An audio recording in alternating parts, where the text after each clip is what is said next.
Telangana CM Revanth Reddy రాజకీయాల్లో కొత్త ఒరవడికి శ్రీకారం చుట్టారు. సాధారణంగా పాలకపక్షం, విపక్ష ఎమ్మెల్యేలకు నియోజకవర్గ అభివృద్ధికి నిధులివ్వరనే అపవాదు ఉంది. గత ప్రభుత్వం అంతే చేసింది. అయితే రేవంత్ మాత్రం తాను అందరికీ సీఎం అని చాటుకున్నారు. రాష్ట్రంలోని ప్రతి నియోజకవర్గానికి 10 కోట్ల చొప్పున మొత్తం 1190 కోట్లను మంజూరు చేశారు.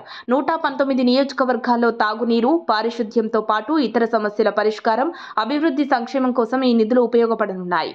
ఈ నిధుల్లో 2 కోట్లను ఆయా నియోజకవర్గాల్లోని ప్రభుత్వ స్కూళ్లలో పనులకు కేటాయించాలని ప్రభుత్వం సూచించింది. నియోజకవర్గానికి మంజూరు చేసిన నిధుల్లోంచి 50 లక్షలు ప్రభుత్వ కార్యాలయ నిర్వహణ కేటాయించాలని ప్రభుత్వం నిర్ణయించింది.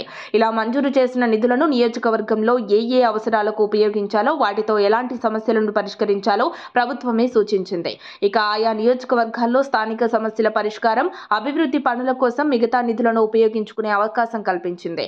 అయితే ఈ నియోజకవర్గాలకు కేటాయించిన నిధులను మంజూరు చేసే అధికారాన్ని జిల్లా ఇన్ఛార్జ్ మంత్రులకు అప్పగించింది.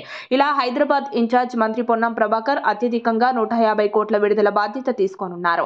కరీంనగర్ ఉత్తమ్ కుమార్ రెడ్డి 130 కోట్లు, మహబూబ్ నగర్ రాజనరసింహ 140 కోట్లు, ఖమ్మం కోమటిరెడ్డి వెంకటరెడ్డి 100 కోట్లు, రంగారెడ్డి శ్రీధర్ బాబు 140 కోట్లు, వరంగల్ శ్రీనివాస్ రెడ్డి 120 కోట్లు, మెదక్ కొండ సురేఖ 100 కోట్లు, ఆదిలాబాద్ సీతక్క 100 కోట్లు, నల్గొండ తుమ్మల నాగేశ్వరరావు 120 కోట్లు, నిజామాబాద్ జూపల్లి కృష్ణారావు 90 కోట్ల నిధులు మంజూరు చేసే బాధ్యతలు అప్పగించింది.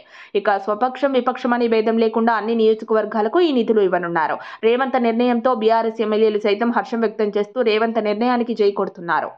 మరిన్ని అప్డేట్స్ కోసం మా కాయ్ టీవీని సబ్స్క్రైబ్ చేసుకోండి. మా వీడియో కనుక మీకు నచ్చినట్లయితే లైక్ చేయండి, షేర్ చేయండి. మీ విలువైన అభిప్రాయాలను కామెంట్ బాక్స్లో తెలియజేయండి.